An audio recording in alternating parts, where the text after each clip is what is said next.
contemplative prayer then is what is called in the Christian tradition a process initiated by God, but accepted by oneself, in which we begin to move towards the realization of who we really are, beyond concepts, beyond the homemade self, and beyond our over-identification with the group. So these had the preliminary stages of this journey have been called by different names in the Christian tradition, and so all of them presuppose, it seems to me at least, that prayer is primarily a relationship with the ultimate reality. In other words, prayer is not prayers or particular rituals. These are expressions of a disposition, and it's the disposition and how that disposition reflects a mature or immature relationship with God, using the Judeo-Christian term or label for the ultimate reality for the purposes of this discussion. So here is the presence that is so present we don't know that it's present. Now, it breaks through our ideas every now and then, but the presence is twofold in the Christian perspective. One, it's a creative presence which holds us in existence at every moment. Those of you who have a Christian background may think of creation as a one-time event. This is a misrepresentation. Creation is every moment that God is holding us in existence. So he really is like grandma holding us in her arms, or grandpa if you prefer. It really is that close, closer than thinking, than consciousness itself, the source of consciousness within us. And in fact, the first thing God sees in us, I think, is himself. And it's himself in us that eventually recognizes God too, so that, as Paul says, eventually God is all in all, the ultimate non-dual attitude. But here, they began to call contemplative prayer pure prayer, meaning just the relationship. So it would be equivalent to prayer in secret, where you're not doing any particular acts, but simply offering your being, or as the cloud carries on the tradition, you're offering your naked being, that is, naked from thoughts and particular acts. And this is the purest kind of prayer, where it's just relationship, where it's just the gift of one's presence. For instance, if you probably know an elderly couple who's a model of love, and brought up the kids, been through all kinds of diseases and trials, but maybe a few bankruptcies, and they've reached a point where they don't have to talk all the time, where they can sit down and share a sunset together, maybe hold hands, but they don't need to converse, because they've moved to a place you might call communion, where they like to just be with each other. And this is a lively image of the personal character that is present in Christian contemplation, where you're just present to God, not with conversation, which is fine at another time, but you've moved, as I spoke of this morning, to a place of deeper intimacy, a time to sort of just love each other. And love here is very pure in the sense that it's primarily just the gift of oneself to the other, or the enjoyment or the reception of the other's presence. So this presence to presence communion is what makes, I think, any relationship contemplative in the broad sense of the term. That is to say, and it's beyond just an emotional exchange. It's a real spiritual interaction without action, because it's a presence to presence.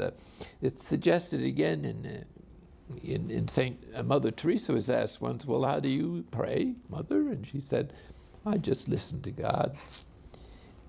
And it was asked then, what does God do? He listens to me. Well, that's something of a Zen koan, so don't laugh too soon, because there's an enormous reality contained in that. Because what are you doing when you're really listening intently for music or a speaker or something? Nothing. Because if you do anything, you might miss a word or a note or something. So listening, when it is fully mature and gets deeper, and you listen with your ears and then your heart and then with your inmost being and then in secret. So listening in secret is just to be and to receive the being of the beloved, if there is that much duality even. And remember, love is unifying, so there's a different meaning to non-duality in the Christian perspective, which is the union of two that has become a kind of unity, but nevertheless there's an awareness of a two-ness as well as a oneness. So prayer in secret then is the deepest thing, and it became known then as prayer, as pure prayer. That is nothing but relationship, nothing but sheer presence, a being to being kind of exchange. Well, this has its roots again in the Old Testament. There's an enormous continuity between the spirituality of the Old and New, although certainly differences. But to look at Moses again, at some point in their passage through the desert, the poor man was beset with administrative problems and complaints. Like an abbot at Spencer. Yes, and complaints. He was being criticized by his staff.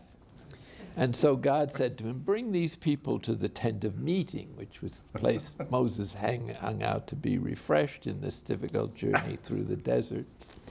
And when they all got there, he said to them, one was Miriam and one was Aaron, he said to them, look, I have lots of prophets.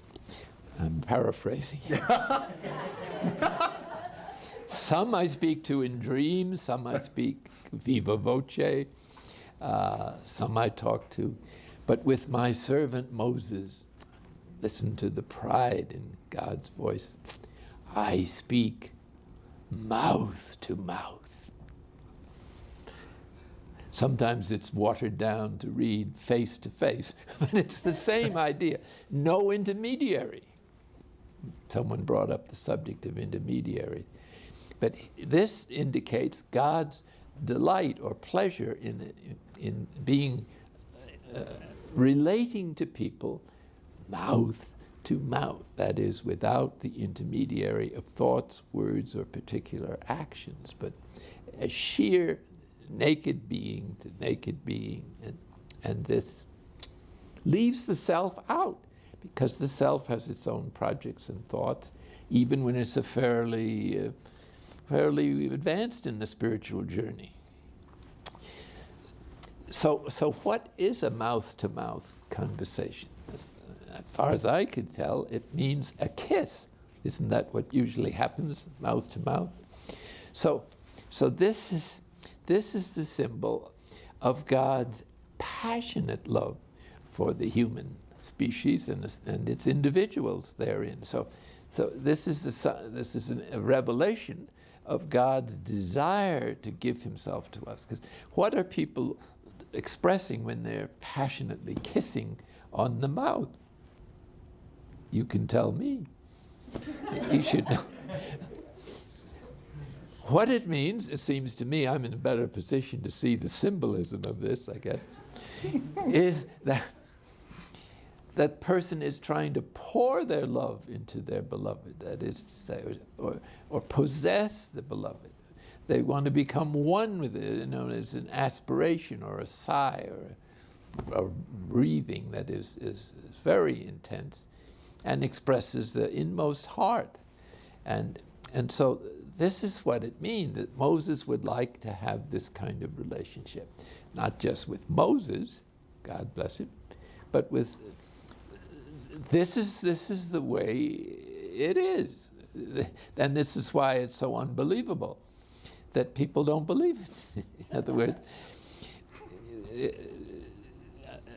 in any case, so much for the prayer in secret. It means when someone is kissing you on the lips, God's saying, shut up. They don't want to hear about the weather. They want just to love you. And so just to receive God is itself a great art, and perhaps more important than all our projects for doing things, though these, of course, will happen as a result of that relationship becoming activated, since this mouth-to-mouth conversation, because of human situations, can't go on 24 hours a day. It's supposed to lead to something, and what it leads to is not the glorification of ourselves, but enabling us to let self subside to a small I and to allow the great I am to begin to manifest in all our activity, even the most simple, trivial. In other words, God is expressing in this revelation his desire to be our companion in every way, and to be our beloved if we were willing. And more than that, to be united in a oneness that is absolutely indescribable.